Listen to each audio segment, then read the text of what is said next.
What is up, everybody? Welcome back to another Pitching Ninja's filthiest pitches of the day. Remember, before we get to those pitches, hit that subscribe button. We're almost at 150,000 subscribers, and you can help out by hitting subscribe and joining Ninja Nation. And now, without further ado, here are my filthiest pitches of the day. I'm going to start with Shane Bieber, who had 4 Ks in 8 innings, giving up only 2 runs, and had these wicked sliders. He faced Clark Schmidt, who had 4 Ks in 4 1/3 innings, giving up no earned runs, and had these knuckle curves and sliders. Max Scherzer was back from his sticky situation, but he wasn't necessarily good, giving up 6 earned runs in 3 1/3 innings with 3 Ks. He did have these filthy changeups, but certainly wasn't up to Max standards. He battled Michael Lorenzen, who only had 1 K on this slider, but went 7 innings, giving up only 1 run on 4 hits. Andrew Heaney had these fastballs on his way to 5 strikeouts in 4 2/3 innings, but did give up 6 runs. And he fought Brandon Pfaadt, top pitching prospect for the D-backs, who had 3 Ks in 4 2/3 innings, but gave up 7 earned runs in his debut. His slider, though, was pretty nasty. Pfaadt is highly thought of, so I wouldn't just ignore him because of this poor outing. Marcus Stroman had 5 Ks in 6 innings, giving up only 1 run. He had a filthy mix of breaking balls, including slurves, sliders, and cutters. Stroh faced Jake Irvin, who had this painted fastball and nasty changeup on his way to 3 Ks in 4 1/3 innings, giving up only 1 run in his major league debut. Zach Greinke had this mix of 2-seamers and sliders and threw 5 scoreless innings with 3 Ks. Highly touted Dodger prospect Gavin Stone made his major league debut and had these filthy changeups. And I saw him all spring, and his changeup is one of the best changeups you'll see. However, Stone's debut was a little rocky. Get it? Dad joke. Getting only 1 K in 4 innings and giving up 4 earned runs. Stone faced Aaron Nola, who had 5 Ks in 6 1/3 innings, but gave up 4 runs himself, and had these nasty knuckle curves, changeup, and painted front door 2-seamer. Eric Lauer had his mix of fastballs and cutters on his way to 6 strikeouts in 4 2/3 innings, giving up 4 runs, but none of them were earned. He faced Kyle Freeland, who was really sharp, with 5 Ks in 5 innings, giving up no runs on only 3 hits, and had this slider, fastball, and knuckle curve. Kyle Wright had his mix of fastballs and knuckle curves on his way to 3 Ks in 2 innings, giving up 3 earned runs, but left the game with shoulder discomfort and is about to go on the IL. Alek Manoah had these fastballs, including this 2-seamer, and had 3 Ks in 5 innings, giving up 2 earned runs. And he faced off against Nick Pivetta, who had 6 Ks in 6 innings, giving up 3 runs, and had these sliders. Dylan Cease had 6 Ks in 5 innings, but he did give up 4 walks and 4 runs. His command's still a little shaky, but his stuff is really good, getting a sword on this slider and having this overpowering fastball. And he went up against Louis Varland, who had this fastball and cutter, and had 6 Ks in 4 2/3 innings, giving up 4 runs. Framber Valdez had 8 Ks in 6 innings, giving up 2 runs, and had this mix of his usual wicked curveballs. He's got nearly a 36% whiff rate on his curveball this season. And he also had these sick changeups, 2-seamers, and cutters.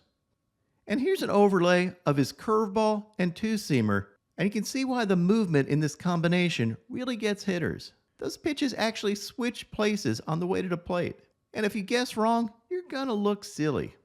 Valdez battled Logan Webb, who had 5 Ks in 7 2/3 innings, giving up 2 earned runs, and relied on his mix of changeups, sliders, and sinkers. J.P. Sears had 7 Ks in 6 scoreless innings, thanks to his fastballs and sliders. And he faced Logan Gilbert, who had these fastballs, knuckle curves, and sliders on his way to 6 Ks in 6 innings, giving up only 2 runs. Seth Lugo had 5 Ks in 6 innings, giving up only 1 run, thanks to these buzzsaw curveballs that had over 3,200 RPMs and his fastball. Mitch Keller had 8 Ks in 5 innings. He did give up 5 runs, but only 1 of them were earned. He had this painted 96-mile-an-hour fastball, as well as these cutters and sweepers. And he battled Shane McClanahan, who went 6 innings with 9 Ks, nice, and only gave up 1 run. McClanahan was outstanding, and his changeup is so good. He has a 54.7% whiff rate on his changeup this year. And looking at the way that thing moves, it's no wonder. Absolute filth. He got a sword on this changeup, and that changeup was just dancing all day. He didn't just have sick changeups, though. He had this slider, and he has a 36.6% whiff rate on his slider as well. And to top it off, he also had these overpowering fastballs, basically sitting in the upper 90s, topping out at 100. McClanahan is one of the must-see pitchers in baseball, and his ERA this year is now 2.03. Miles Michaelis had this slider and got the KO on this sinker. Ninja referee Steve Willis, count him out. He also had this nearly backdoor two-seamer for a K, and had 5 Ks in 5 2/3 innings, giving up 3 earned runs. And he was up against yesterday's filthiest pitcher of the day, Shohei Ohtani. I want to get one thing out of the way. Shohei did give up 4 runs and gave up 2 home runs. But other than those blemishes, he was absolutely ridiculous. He had 13 strikeouts in 5 innings. Let me repeat that. Of the 15 possible outs, he had 13 of them by strikeouts. His fastball was overpowering, up to 100. He threw this 98-mile-an-hour fastball that cut. Look at the swing he gets on that. And here's an overlay of that cutting fastball with the sinker he threw right before that. And remember, both of these things are fastballs, but look how far apart they end up. He also got a K on this splitter, and his splitter is insane with a 57.1% whiff rate this year. And of course, despite his overpowering fastball and his impossible-to-hit splitter, he relied on these absolutely absurd sweepers to dominate the game. He has a 37% whiff rate on his sweeper this year and throws it nearly 50% of the time. He had this painted sweeper. He had this one, which I love. You look at his face and he's got this smirk like, I'm going to K my friend Lars Nootbaar with a sweeper. And then unleashes holy hell on him. Just pure sweeper domination. Here's an overlay of Shohei's 99-mile-an-hour fastball with an 86-mile-an-hour sweeper. And that combination just isn't fair. I also did this overlay with an elevated 99-mile-an-hour fastball and an 87-mile-an-hour sweeper, and you can see how much that sweeper disappears from the plane of that fastball. It's just not fair. You have to guard against an upper 90s, 100-mile-an-hour fastball, and you get that mess. And Shohei, of course, had his meme-like reactions, getting frightened because he thought he was going to wear this throw by his catcher right after he K'd the side. Now, one flaw in his game is Shohei's shoes came untied in the middle of a pitch. And here's Shohei's shoe tying mechanics. I decided to put some tails on them, and look at that filthy movement. It's so unpredictable, and I don't know how anybody hits that. Granted, you're really not supposed to hit that.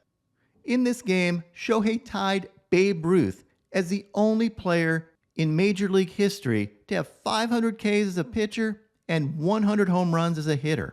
When you tie Babe Ruth at anything, other than maybe eating hot dogs, that's some impressive stuff. Oh heck, tying Babe Ruth at eating hot dogs would be impressive stuff too. Shohei did have his streak broken of going 10 straight outings of only allowing 3 hits or fewer, ending up tied with Jacob deGrom for the longest streak in history. So Shohei ends up being tied with both Babe Ruth and the GOAT. And also, importantly, Shohei helped me break my parlay losing streak. God bless Shohei Ohtani. Now onto my filthiest relievers. Brian Abreu had these 99-mile-an-hour fastballs. Albert Abreu had this slider. Matt Bratt had these filthy knuckle curves and slider. Camilo Doval had this overpowering 101-mile-an-hour fastball. Trevor Gott had this slider and curveball. Carlos Estevez had these fastballs. Hunter Harvey had this 6 splitter and fastball. Ian Hamilton had this nasty slider. Ron Marinaccio had this filthy changeup. Trevor Richards had these alien changeups. Look at that movement. Richards' changeup is the closest thing we have to Devin Williams' airbender, other than Devin Williams. Phil Maton had this breaking ball with 20 inches of horizontal break. Yency Almonte had this filthy sweeper. Kirby Yates had this fastball, splitter, and painted fastball. Alex Lang had these hammer curveballs. You gotta fear that turtleneck. Mark Leiter Jr. again dominated with his splitters. Jimmy Yacobonis had this filth with his sinker, changeup, and sweeper. More like yucky bonus, am I right? Jacob Stallings got the K on Ronald Acuna with this 85-mile-an-hour fastball, and I love Acuna's face during this at-bat. And here's an overlay of Jacob Stallings' 46-mile-an-hour slow ball with his 85-mile-an-hour fastball. Changing speeds like that is unfair even for a great hitter like Ronald Acuna Jr. Ryan Helsley had this White Castle special. And my filthiest reliever yesterday was Jordan Hicks. Check out the movement on this 102-mile-an-hour fastball back to the plate, and then this 90-mile-an-hour wicked slider. But he also had this 101-mile-an-hour sinker that ran 20 inches with that much sink. Yeah, I know it's a ball, but look at this crazy movement. Absolutely filthy. And now, my Pitching Ninja moment of zen.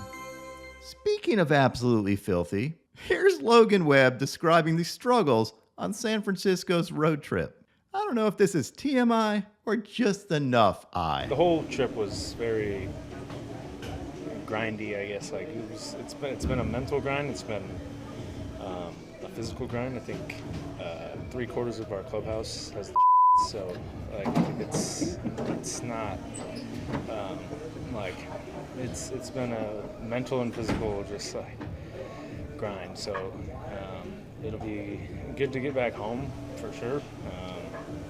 Hopefully go away. What is up, everybody? My picks of the day today are a 3-leg parlay. I'm going to start out with Grayson Rodriguez for 6 Ks or more, then take George Kirby for 6 Ks or more, and top it off with Kevin Gausman for 7 Ks or more. What would your picks of the day be?